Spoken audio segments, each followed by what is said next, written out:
ഈ കഴിഞ്ഞ 2 ദിവസം മുന്നേ നമ്മുടെ അഭിമോന്റെ ബർത്ത്ഡേ ആയിരുന്നു കേട്ടോ.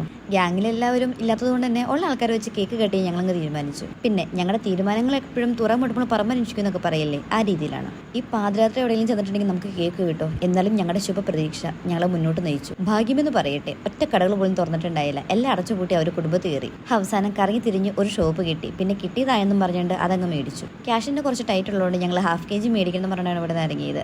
ഞങ്ങളുടെ നല്ല ഭാഗ്യത്തിന് അവിടെ ഹാഫ് KG ഉണ്ടായില്ല. ലാസ്റ്റ് 1 KG ഞങ്ങൾ മേടിച്ചുകൊണ്ടാണ് ഇങ്ങോട്ടേക്ക് ഇറങ്ങിയത്.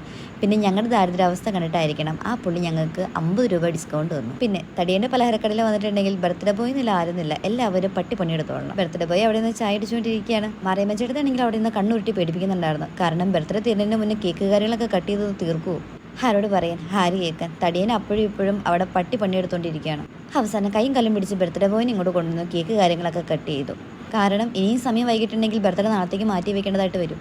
കേക്ക് കാര്യങ്ങൾ കട്ട് ചെയ്ത് കഴിഞ്ഞു. ഇനി കലാപരിപാടികളിലേക്ക് തുടങ്ങാം. മറിയമ്മ ചേട്ടത്താണെങ്കിൽ 2 സിപ്പ് എടുത്തോളൂ. അപ്പോഴേക്കും അവിടെ ഓഫായി കിടപ്പായി.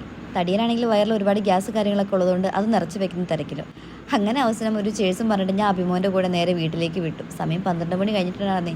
എന്നെ വീട്ടിൽ കയറ്റുമാവോ? എന്നാലും എല്ലായ്പ്പോഴും ഞാൻ കോൾ ചെയ്യുമ്പോൾ ആരെഴുന്നിട്ടില്ലെങ്കിലും എൻ്റെ കുടുംബങ്ങൾ എന്തായാലും എഴുന്നേക്കും എന്നുള്ളൊരു ശുഭ പ്രതീക്ഷ. അവൾ എന്തായാലും എല്ലാവരും വിളിച്ചെണീപ്പിച്ചിട്ട് ഡോർ തുറപ്പിക്കും എന്നുള്ള എൻ്റെ പ്രതീക്ഷ. അത് ഇതുവരെ അവൾ അങ്ങനെ തെറ്റിച്ചിട്ടില്ല.